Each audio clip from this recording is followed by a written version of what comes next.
Not infrequently, I am told by bodybuilders that they enjoy the personal fashion in which my articles and books communicate to them. My writings are meaningful to many because in addition to dealing with limited bodybuilding issues, I also address their deepest concerns and interests. For instance, scores of bodybuilders from around the world who read my book, Heavy Duty 1, have informed me that it seemed like Chapter 1, entitled Bodybuilders Are Confused, was written specifically with him in mind.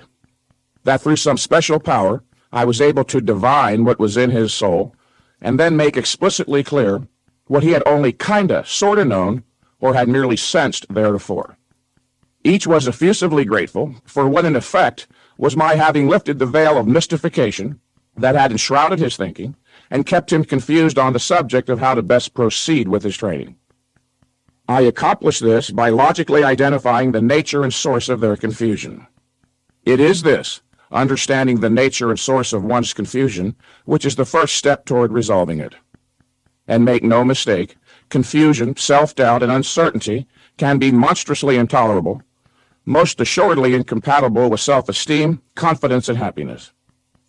Of course, I possess no special, non-rational insight which enables me to perceive things that others do not. I have diligently trained myself to use logic to be able to make valid, philosophic, scientific identifications of the facts of reality, something that anyone with a normal, intact, functioning brain and the appropriate motivation can learn to do. Which brings me to the subject of the purpose of these audio tapes.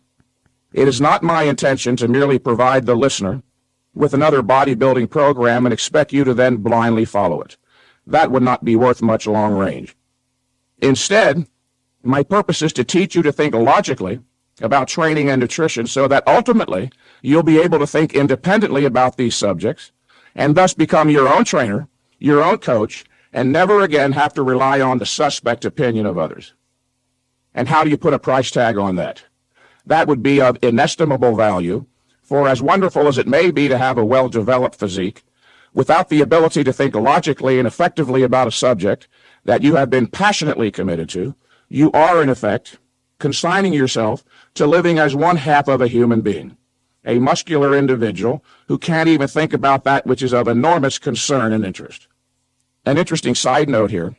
It was just 6 years ago that I decided to undertake a study and gain as thorough an understanding as possible of the nature of logic. I did so to improve my thinking on all important issues, including the theory of high-intensity training. I realized that if I wanted to be better able to develop my training clients' muscles, I had to further develop my mind. In the process of learning to think logically about bodybuilding, you'll learn something about the nature of thought itself, which can then be extended to other areas of life. And with continued effort and study, you'll soon make the delightful discovery that you've been developing your intellectual range and thereby maturing as a human being should. The practical result is that you become a more efficacious individual with considerable dominion or control over his being. Why not consecrate this moment to that goal of not just actualizing your full muscular potential, but to the constant active expansion of your knowledge to an ever-widening range of achievement, including the reaching of your full human stature, which can be accomplished only by learning how to think properly, logically, not merely about the best manner in which to proceed with your bodybuilding, but about all of the crucial fundamental issues of human existence. It was Aristotle, the discoverer of the laws of logic, the principles of thought, who said that a friend is that other person in whom one sees himself, one's values reflected in the person of another. Those who find my philosophy interesting and attractive share a certain mutuality of values with me, if not always on the level of explicit verbalized understanding, at least in terms of subconscious, emotional, or sense of life affinity. I find this encouraging as I have worked conscientiously over a span of many years developing my philosophy, especially that aspect of most central significance, my values, which are of a positive nature. Specifically, I value reason, objectivity, logic, knowledge, science, human progress, and happiness. The reason why the world has descended to the lowest rung of hell in man's history is because, despite the lip service paid them, such life-affirming values no longer predominate. The fact that so many bodybuilders possess a pro-mind, pro-life philosophy or sense of life means that there is still hope for man's long-range survival and success. What relevance do these issues have in a tape series about bodybuilding? They are eminently relevant if you are sincerely interested in developing your body, the most vitally important aspect, of course, being the brain. Bear in mind that bodybuilding does not exist in a vacuum apart from the rest of life, and that as a human being, knowledge is your means of achieving your goals. So, of course, the greater your knowledge, the greater your ability to reason, the more likely you'll achieve your goals. Lacking the rudiments of rationality necessary to critically analyze ideas, the average bodybuilder today finds himself impotently bewildered, awash in an oceanic proliferation of new theories on training and nutrition. Unable to even begin to properly evaluate or judge the flood of conflicting, contradictory misinformation, most bodybuilders flounder helplessly, taking years and years to develop a physique they should have obtained in months, or allowing the flame of their passion for a more muscular physique to be extinguished, they either cease their training efforts entirely or continue going to the gym merely as a social ritual to temporarily stave off the inevitable consequences of the refusal to think, namely anxiety and fear. Just a few days ago, while explaining to one of my local training clients the reasons for working out only once every 4 to 7 days, a man in his mid-30s, whom I've seen in the gym training every day for years, and with nothing to show for it, had apparently overheard my explanation and intoned, "Mr. Mentzer, what you just said about training so infrequently sounded intelligent and logical, but if I don't train every day, what else am I going to do with my time?" I was astonished at such a question, as the individual obviously didn't understand that he was implicitly admitting that his life had been one enormous betrayal. "Why, sir," I responded, "I might suggest a number of things for your consideration. Read a novel or philosophy book by Ayn Rand. Learn the laws of logic. Translate what you had merely sensed about the nature of existence into an explicitly verbalized philosophy of life. Why, you might even study neuroanatomy and physiology. Yes, neuroanatomy and physiology. I'm always amazed at how much human beings take for granted their sacred existence. Or take up a trade, enroll in a class, go to the movies, take walks in the park. You might even learn about the true nature of romantic love. In short, you might seek to actualize your human stature." He scratched his head and said half-heartedly, "Yeah, I suppose I could find something to do." As a microcosm of the culture at large, the bodybuilding subculture, too, exhibits an appalling lack of respect for truth, knowledge, logic, and rationality. In certain cases, so great is the distance of ideas in this field from reality, one might characterize them as reflective of a type of modern madness or schizophrenia. For instance, the premise that there is no such thing as overtraining, only undereating. This idea represents the apotheosis of irrational thinking in this field, as it contradicts the most basic, fundamental principles of bodybuilding nutritional science. A brief, logical, critical analysis of this idea will reveal it immediately as a monumental absurdity. The notion that there is no such thing as overtraining, only undereating, implies that if you will only agree to overeat, then you can infinitely extend the limit to which you can train to stimulate the body to grow. And this simply is not true, because the supply of biochemical resources used up in the process of training to induce growth stimulation is, of course, strictly limited and cannot be restored instantaneously, which would have to be the case for this assertion to have any merit, no matter how much or how often one eats. Therefore, the amount of training one may engage in before it becomes overtraining is strictly limited. And if it were possible to infinitely extend the degree to which growth could be stimulated through the indefinite extension of training time and of the amount of food consumed, there would already be a legion of bodybuilders whose muscular development would far exceed that of Dorian Yates, as most bodybuilders today are chronically, grossly overtrained and overnourished. Despite being touted as the science of modern bodybuilding, very few have engaged in any rigorous scientific thinking on the subject. In fact, the legitimate scientific medical community has long looked upon weight training rather gingerly, only recently according it a minuscule respect. The actual value of bodybuilding goes largely unnoticed because of the preponderance of low-grade mentalities controlling it. Unlike the hallowed researchers and practitioners of Western theoretical medical science, who rightfully pride themselves on exacting intellectual standards and noble ethical principles, too many of those involved in the sport industry of bodybuilding, and to a significant degree exercise science, have no explicit intellectual standards, and worse, their degree of control has emboldened them such that they actually take pride in violating ethical principles with promiscuous abandon. Unfortunately, too many of the self-styled experts in this field not only fail to make a nominal effort to stay apprised of the latest state-of-the-art knowledge, they actively evade such knowledge and even work diligently to suppress valid ideas that would help people to achieve greater progress, as well as to protect their health. Sheer innocent ignorance is one thing, but the conscious evasion and willful suppression of life-enhancing knowledge is another. The motive of such people is the irrational desire to project and protect an image of incontestable superiority and omniscient infallibility. Such only serves, of course, to make them look ridiculously pathetic and to pose a threat to the young and innocent who are apt to be duped by the crude sophistry of these not-so-big shots. When someone establishes himself as an authority in bodybuilding or nutrition, or any other arena involving human well-being, that individual has an enormous ethical responsibility to do everything within his power to keep abreast of the latest word in human thought in that field. So there is absolutely no excuse for the bodybuilding orthodoxy, after 50 years, to continue promulgating the notion that more is better, advocating that bodybuilders train for hours a day, 6 days a week. This, I submit, is really obscene, as the dangers of overtraining have been described and well documented for decades. My goodness, the issue is human well-being.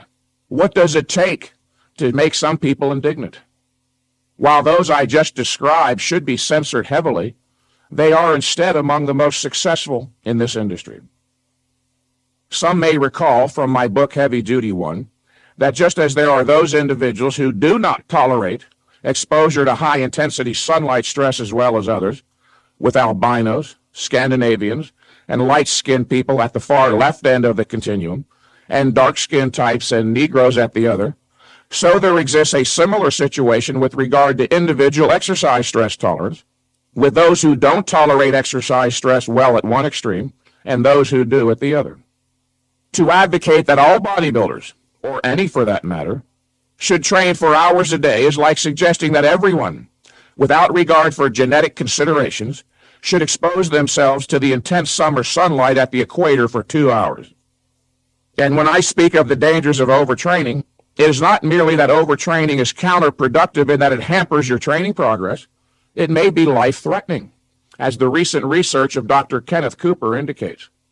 This is not so difficult to understand when you consider that intense weight training is a form of stress on the human physiology. And who has to be reminded that we are all rather delicate and vulnerable as living organisms? It only stands to reason that chronic, gross overtraining could inordinately tax the overall physical system and possibly result in a breakdown where there might be a weak link such as the glandular system. Dr. Cooper, in fact, attributes the lymph cancer of Lemieux, the hockey great, as well as that of Marty LaQuarrie, the distance runner, to overtraining. While the science of productive bodybuilding exercise is not infinitely complex, there's considerably more to it than the childlike simplistic notion that more is better. As children, many gain the notion that more jelly beans are better than less, then carry that unchecked, unchallenged premise through life and misapply it to many subjects, such as bodybuilding science. In fact, if you reflect for a moment, you'll realize that the more is better jelly bean premise is wrong too. Beyond a definite limited point, jelly beans make you sick, fat, and may cause dental problems. The premise more is better is actually an ethico-economic principle, i.e., more money, more knowledge, more values are better than less. One cannot take a principle from ethics or economics and apply it blindly to another context, such as bodybuilding, and expect any meaningful results. The premise more is better means precisely that. More is better means more is better. Look at the implicit logic, listener. There is a built-in guarantee. If 20 sets are good, 40 sets are even better, and 80 sets better still. You can't lose. The more exercise you perform, the better your progress. Again, it's a built-in guarantee. So why not just take off of work for 3 months, train 18 hours a day, and you'll reach Mr. Olympia caliber. You see now how useful logic is. It is man's method of gaining knowledge, which is, again, his means of survival, and is therefore that of most fundamental importance in human life. Man is not an instinctual creature.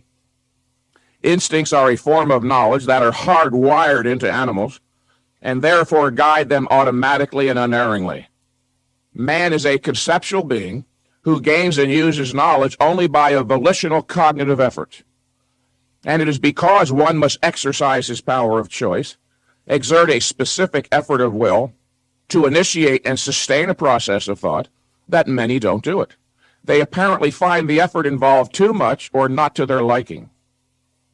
Having been brought up in an anti-rational culture, many are not taught to value logic and thus never achieve intellectual self-sufficiency, i.e., the ability to think rationally and to judge independently. They have uncritically accepted faith as a means of knowledge. And faith is the antithesis of reason. It is the blind acceptance of ideas for which there is no rational proof or sensory evidence. And they were taught to judge not, or the secular version, to keep an open mind. The idea that one should not judge, or that he should keep an open mind, is very dangerous. It is used to keep people confused by suggesting it is a virtue to grant plausibility to anything. Obviously, not everything can be true. Instead, one should cultivate an active mind, one that treats ideas critically, seeking to distinguish truth from falsehood. The approach of most bodybuilders to training from the start amounts to little more than a blind leap into the dark. Throughout life, we all encounter innumerable theories on the subject, from religion to philosophy, to politics, to the healing arts, nutrition, and bodybuilding science. And because so few in our culture were taught to think rationally or to judge critically, most are left disconcertingly confused when confronted with the necessity of making intellectual choices, such as which training theory to employ. I realized that I was like this when I reached my late teens. Most symptomatic was my notion that if something was printed, it had to be true. I learned later that my notion was illogical, of course. Not every idea can be true, since so many of them conflict with and contradict other ideas. It was Arthur Jones who divested me of this bit of ragtag illogic when he barked, "Mike, just because something is printed doesn't mean it's true. In fact, 90% of what is printed on all subjects is outright hogwash." And now, some 25 years, considerable thought, study, and experience later, I realized Mr. Jones was being charitable. It's more like 98% of what is printed on most subjects is garbage. Understanding this is an important first step in developing one's critical ability. The purpose of my writing and communications with others, in addition to providing rational training guidance, is to help achieve an ideal society via a cultural revolution that will bring men back to reason and logic, the only means of solving the problems threatening our very survival. Wouldn't it be interesting if bodybuilders, so often thought of as mindless, were instrumental in helping save the world? But why not? After all, it was the ancient Greeks who lived not in a dark age as we are today, but a golden age, which exalted the power of man's mind, yet simultaneously idealized the beauty of the human body. Many may recall that the orienting principle of their philosophy was a healthy mind and a healthy body. If more bodybuilders would simply reappropriate some of their teeming passion to the mind, philosophy, and logic, they could literally be instrumental in helping to save or at least redirect the world onto a more rational course. The majority of those listening have heard of the Greek dictum, a healthy mind and a healthy body, which fact played a part in the naming of my new book, Heavy Duty 2, Mind and Body. As stated previously, man is not an instinctual creature, but a conceptual being. The power or health of an individual man's mind is directly proportional to his conceptual range, i.e., the number of concepts his mind has integrated, how well he understands their exact meaning, and the number of logical connections he has made among them. As a human being, you have no choice as to whether you need a conceptual grasp of reality, that is, a philosophy. To quote Ayn Rand on this matter, your only choice is whether you define your philosophy by a conscious, rational, disciplined process of thought and scrupulously logical deliberation, or let your subconscious accumulate a junk heap of unwarranted conclusions, false generalizations, undefined contradictions, undigested slogans, unidentified doubts, wishes, and fears, thrown together by chance, but integrated by your subconscious into a kind of mongrel philosophy and fused into a single solid weight. Self-doubt, like a ball and chain where your mind's wings of confidence should have grown. Close quote. The purpose of a proper study of philosophy is to gain a fully defined and consistent view of life based on a clear, first-hand understanding of objective principles. A firm intellectual grasp of objective principles is an absolute requirement to learn to think and judge independently, and thereby enable one to achieve rational goals. The most important principle one need grasp to achieve dominion over his being and to achieve his goals, whether he desires to develop larger muscles, a successful business, or a happy marriage, is the law of causality or cause and effect. It was philosophy's discovery and explicit statement of the law of causality that provided man with the intellectual base that made for the vast superiority of Western culture, and its control over reality as expressed through the achievements of mathematics, medicine, physics, engineering, and all other sciences. The law of causality states that an entity can act only in accord with its own nature and cannot act otherwise. Or, a rock cannot fly, a muscle cannot grow without the imposition of the requisite stimulus, and man cannot properly exist as anything other than man, i.e., the rational animal. Those who do not possess an explicit understanding of philosophic fundamentals, such as cause and effect, have a very difficult time achieving their goals. Lacking aware of the role of fundamental principles in guiding one's life, they are, for the most part, emotionally driven instead of conceptually directed. They seem to operate on the fuzzy notion that if their mere desire to achieve a goal is strong enough, such will suffice. And having never made it a policy to check for inappropriate mental habits, they semi-consciously resort to the unchallenged premise, more is better. If stated in words, their attitude would be, I want big muscles so badly, if I persevere and go to the gym religiously for hours every day, eventually I'll achieve my goal. After all, everything I've read and heard in the culture suggests that if I'm relentless, if I remain a slave to my art, through sheer dint of unrelenting effort, I must succeed. Well, the joke is on them, how pathetically wrong they are. We live in a reality that is an objective absolute. It is reality and its laws, the laws of nature, which dictate what causes must be enacted to affect the development of a rational mind, the development of a suntan, or the development of muscles beyond normal levels. Neither a wish, a whim, a hope, or dream is sufficient to cause a muscle mass increase. Neither is the application of a false idea or theory blindly accepted.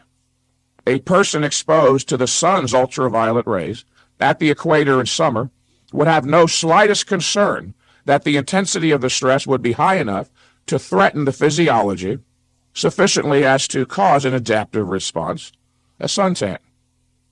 While the imposition of a high-intensity sunlight stress is the primary causal determinant, or first necessary cause, it would not be sufficient cause to affect the development of an optimal suntan.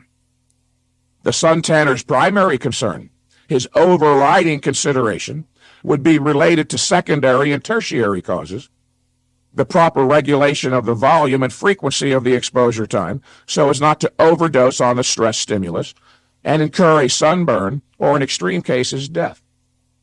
A person exposed to high-intensity sunlight stress does not fret as to whether he'll succeed in achieving his goal, an optimal suntan, but only so long as he doesn't overexpose. Bodybuilders utilizing the blind, non-theoretical volume approach to training do fret continuously, over the prospect of ever developing their muscles because they know absolutely nothing about the nature of the causes required to affect the development of muscles beyond normal levels. They are completely ignorant of the first cause required by nature, training to failure to stimulate the body's growth mechanism into motion, and they remain solely concerned with volume and frequency. Unlike the suntanner, however, who is rationally concerned with the proper regulation of the exposure of the sunlight stress, the bodybuilder has an irrational obsession with overimposing the training stress. The theory of suntanning, by the way, is essentially the same as the theory of muscle building, both of which derive from the theory of stress physiology. Recently, one of my phone clients expressed considerable astonishment that he was able to make so much uninterrupted progress with heavy-duty, high-intensity training, and I explained to him that such should not be a surprise, that there's no mystery to any of this, that people have been growing larger muscles for thousands of years, that we live in a knowable, rational universe of absolute, clear-cut identity, guided by one set of never-changing principles, and that the cause-effect relationship between intense exercise and muscle growth has been understood for quite some time, even though the vast majority of self-styled experts here don't seem to grasp it. I concluded by explaining to this individual that it is reality and its laws, the laws of nature, that dictate what causes must be enacted to affect the buildup of muscle mass beyond normal levels, and that once these causes are understood, the task of building bigger muscles, while requiring high-intensity effort, is actually rather simple. With a proper understanding of the law of causality, bodybuilding progress will be immediate, continuous, and nothing short of spectacular through to the full actualization of one's muscular potential in 1 year or less. That's right, it is possible to actualize your full muscular potential in 1 year or less. While anyone should be able to actualize his muscular potential in 1 year, no one can guarantee exactly what his potential is, as the prime determinant of bodybuilding success is genetics.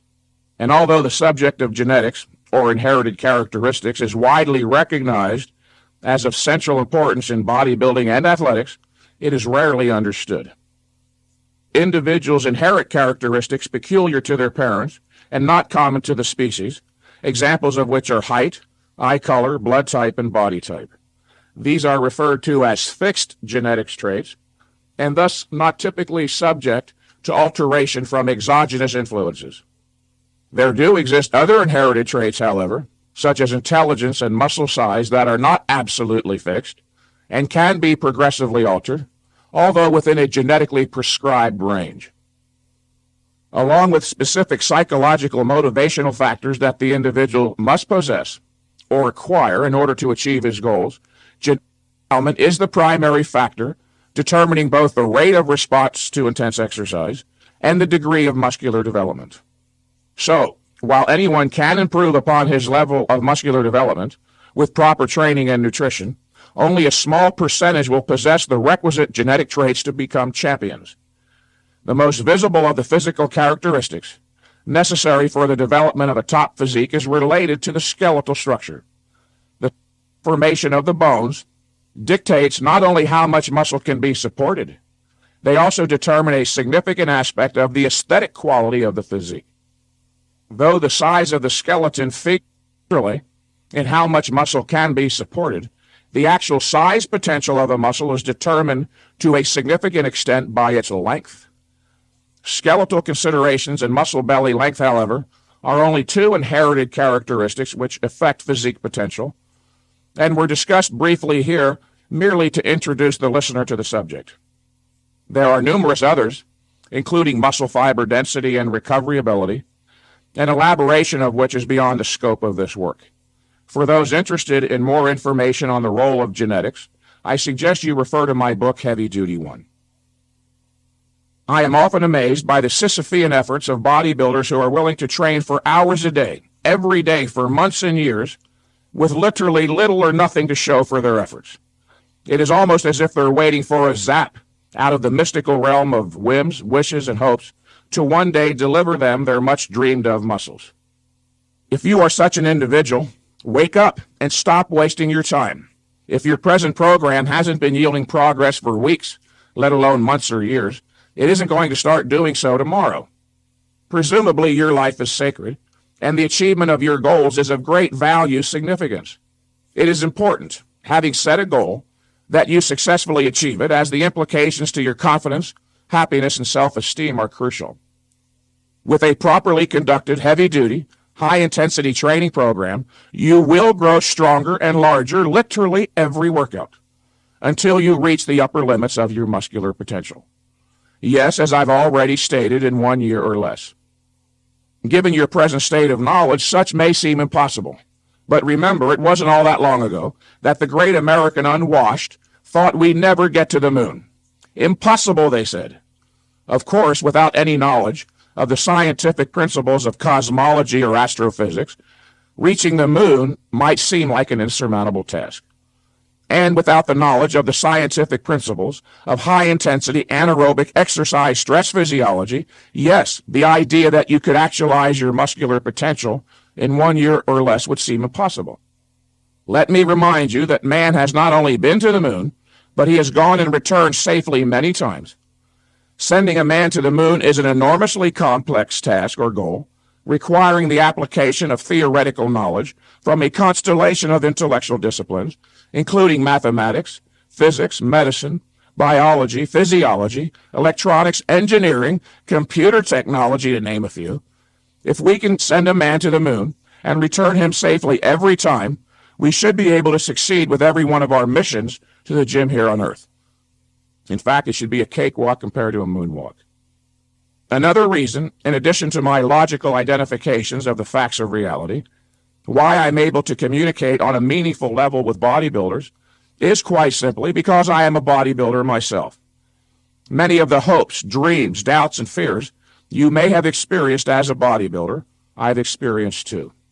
So, while it is true that we are all unique as individuals, each in possession of an unrepeatable, irreplaceable personality, it is also true that as human beings we share many things. This brings to mind another statement from Arthur Jones, the man who taught me not only much of considerable value about the nature of exercise, but also about thinking in human beings. On the subject of shared experiences and issues, Mr. Jones said, "Mike, if you want to understand others, merely look inside of yourself." Mr. Jones's concept has served me very well over the years as a type of orienting principle with regard to my writing. When searching for a subject or issue to serve as a topic for an article, I would merely invoke Jones's dictum and ask myself, okay, look inside of yourself with regards to this matter, identify and isolate what you find most relevant, interesting, and exciting as both a bodybuilder and a human being, and others will find it likewise. Those shared matters are referred to philosophically as fundamental issues. A fundamental issue, dear listener, is one that pertains to all members of the species, an inescapable part of human existence. Examples of fundamental issues are, is the world knowable, or is it mysterious and unknowable? Are reason and logic man's sole means of gaining knowledge, or are emotions superior means of cognition? Is man a rational, efficacious being, capable of success and happiness, or is he a congenital incompetent, doomed to perpetual doubt and despair? Is the struggle to gain knowledge and learn how to think for myself worth it, or is obeying and pleasing others more important? Should I passively accept the dominant culture's values, or should I look outside the culture to the grand-scale context of the history of ideas for something better? Whether one should work to develop a more muscular body is not fundamental, for the issue does not inevitably arise in the course of a normal human life. What is fundamental is whether it is proper to strive for goals at all. And as a title winner, I'd be the last to suggest that developing a more muscular physique is not a worthy goal. A muscular physique, however, is not a viable substitute for a mature mind. That is, a mind with a conceptual grasp and intellectual understanding of the fundamental issues of human life. While you are free, dear listener, to evade the effort and responsibility required to learn how to think and judge independently, and thus deal successfully with that which is of most fundamental importance in human life, you are not free to evade the consequences. No, big muscles do not confer a halo onto your crown or provide one with intellectual confidence and self-esteem. I have known a number of top bodybuilders, men of extraordinary muscular development, who suffered from profound lack of self-esteem, who, despite all their trophies and the public adulation, were riddled with self-doubt and beset by psychological conflicts they had no slightest clue how to resolve. None of this was the result of a deficient or malfunctioning brain. No, they were intellectually self-arrested. Each had apparently decided at an early age that he had learned enough. One of them was a bodybuilder of the absolute first rank, who, despite being well known for his massive development, was plagued by chronic doubt as how to proceed with his training, and marred by a number of serious character flaws. While training at Gold's Gym, where I conducted my personal training business, this individual befriended one of my clients, a rank beginner with no muscle to speak of. I was surprised to learn later that the heavily muscled champ had called my client on a number of occasions, once at 3 a.m, to ask if there was really any merit to this heavy-duty, high-intensity training, and whether or not he should forsake the volume approach and give it a try.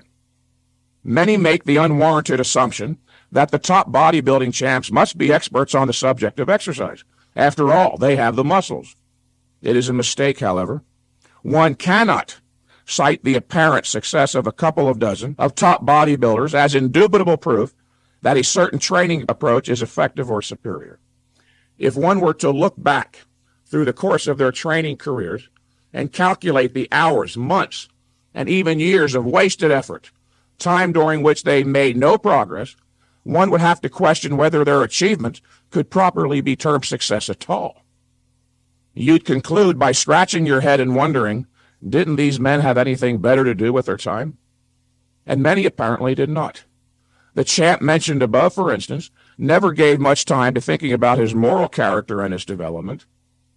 I can clearly recall a couple of instances in Gold's Gym where this imposing giant of muscle used his greater size to intimidate others of lesser physical stature, once because a person accidentally got in his way while walking to the water fountain for a drink between sets. And I know from an unimpeachable source that there were those who helped this individual financially to get his business started. Their largesse was motivated by sheer benevolence and goodwill, yet were never paid back. It was also widely rumored that he regularly beat up his girlfriends when they didn't wait on him hand and foot precisely as he pleased, which may or may not be true. Obviously, the point is, big muscles are not the measure of a man. As much as these tapes are about the human body and its improvement, they are also about the mind and its improvement. Why would an audio tape series on bodybuilding also be about the mind? Because human intelligence, of course, is what makes it possible to understand anything at all, including exercise, bodybuilding science, and that which is most interesting. And that, of course, is us. We, the members of the species man, the divine spark in the great chain of being, the highest of all living species on earth. It has been averred all too often that bodybuilders are dumb or stupid, which simply isn't true, as evidenced by the number of phone calls I receive from intelligent bodybuilders every day. These include people from all walks of life, such as medical doctors, lawyers, physicists, stockbrokers, students, and tradesmen, all who happen to be bodybuilders as well. I will not talk down on the assumption that the listener so lacks intellectual depth that he is incapable of exercising the mental effort required to integrate knowledge of a higher order. Nor will I insult your intelligence by expecting you to accept anything I say simply because I've won a few bodybuilding contests. It is only on the basis of grasping the logical truth of an argument that one should agree. I will not bore you with the type of intellectual pablum or garbage you've read so often in some of the muscle magazines. In case you hadn't noticed, the vast majority of articles written on the subject of training consist of little more than a series of arbitrary, out of context, biblical-like commandments. Thou shalt perform 4 sets of this exercise, and thou shalt perform 5 sets of that one. Why? Blank out, no reason, no logic. The realm of the intellect is more demanding than the average bodybuilding writer recognizes, and that formulating a valid, non-contradictory theory of training requires knowledge of the nature of human physiology, as well as knowledge of the nature of man's mind, and his method of using it, logic. a mere passionate discharge of the arbitrary contents of one's subconscious onto a piece of paper is just that, intellectual vomitus. As a man of reason, I act only on the basis of understanding the reasons for doing something, as all mature adults should, and that is what these tapes are about. A reasoned, principled approach to bodybuilding, one that can be learned by anyone willing to exercise the required mental effort. I presume, after all, that you purchased these tapes because of your enthusiastic desire to be a successful bodybuilder, whether to actualize your muscular potential for personal reasons, or to be Mr. New England, Mr. Midwest, or Mr. Olympia, and that you already understand that the basis of a rational approach to bodybuilding, or any other arena of endeavor, is the recognition that only the specific, appropriate knowledge can lead one to engage in the purposeful action required to achieve a goal. No, the material on these tapes is not infinitely complex, but it's not intellectual pabulum either. Why not cast aside all other concerns for now, get intense mentally, focus on the logic of my ideas, and once and for all clear up any and all confusion? Then you will be able to proceed with the greatest power possible to a human being, the power of certainty. It only stands to reason that a serious bodybuilder should want to know that the ideas guiding his training efforts are true ideas. And how will he ever come to distinguish true ideas from false ideas unless he learns something about the nature of ideas, or knowledge? To settle for anything less than certainty about the truth of the ideas guiding you in the pursuit of your life's goals is to abdicate your most fundamental responsibility as a human being and leave your life literally to chance. I entered into a personal renaissance of my own once I began a serious formal study of philosophy and learned something about the nature of knowledge. I learned that knowledge, like everything else that exists, has identity and nature. Human knowledge is hierarchical in structure. It has a foundation, or base, consisting of fundamental principles, which must first be grasped before one may move upward in logical progression to more complex derivative knowledge. This may be most readily observed in mathematics, where the fundamentals are addition, subtraction, multiplication, and division. It is only on the basis of having grasped these fundamentals that one may move up the logical hierarchy to derivative aspects such as algebra and calculus. Algebra and calculus, in other words, are logically based on and derived from an understanding of the fundamentals. There does exist a viable intellectual discipline, exercise science. On tape number 2, I will explain the logically interdependent hierarchy of ideas that make the context of bodybuilding science, again, so that you may learn to think logically about the subject and go on to confidently and successfully achieve your bodybuilding goals. Before concluding, however, I am going to address one important issue which will serve as a direct prelude to the material on tape 2, and it has to do with the near universal confusion that exists with regard to the fact that there can only be one valid theory of proper productive bodybuilding exercise, or any other subject. This confusion is centrally responsible for most of the failures in bodybuilding, and I can tell you unequivocally, without a doubt, more fail to achieve their bodybuilding goals than succeed. Most bodybuilders make the mistake of approaching the subject of training with the idea that all training theories have some merit or are of equal validity. Then they waste precious, precious time, frantically trying one after the other in the hope that someday, somehow, some way they'll find one that works. And as a result, few bodybuilders achieve their goals. It could not possibly be true that all, or many, or even two training theories are valid, since a theory is a set of abstract principles which purports to be either a correct description of some aspect of reality and or a guide for successful human action, and there is only one reality, there is and can be therefore only one valid theory of any aspect of reality. There's no debate on the subject. Just as there is only one valid theory of epistemology, mathematics, electricity, chemistry, physics, evolution, relativity. Likewise, there is but one true theory of productive bodybuilding exercise, and it just so happens to be the theory of high-intensity training. The science of exercise, like the science of medicine, is based on an understanding of the principles of human physiology, which of course are universal, that is, applicable to all human beings. If everyone's cells, muscles, and organs were constituted and functioned differently, if everyone was a unique physiologic entity unto himself, medical science could not exist as a viable discipline. Doctors couldn't make diagnoses, perform surgeries, or dispense medicines. It is this fact, the fact that the principles of human physiology are universal, that makes it possible for me to state with absolute certainty there is only one valid theory of training, i.e., one best way to train. It is not my mere opinion that every human being requires intense training to stimulate growth. It is a well-authenticated fact beyond debate. And because the magnitude of the toll on the body's limited recovery ability made by high-intensity training is enormous, such training must be brief and infrequent to allow for the production of an increase. The major philosophic theme of these tapes is that without a firm intellectual grasp of and guidance by a valid theory, one cannot be certain he is on the right course. A sane individual setting out on a trip from Los Angeles to New York will consult a map being a theory of how to get from one place to another. Without it, he would get lost, lose whatever certainty and motivation he may have had, and terminate his effort along the way. Knowledge, like any other value, has to be gained through a volitional effort. Anyone smart enough to learn the ABCs, write a sentence, or read a book can, with enough effort, integrate and make use of the knowledge contained on these tapes. It's not likely that you'll get it on the first listening, however, so listen to the tapes repeatedly until you do have a firm grasp.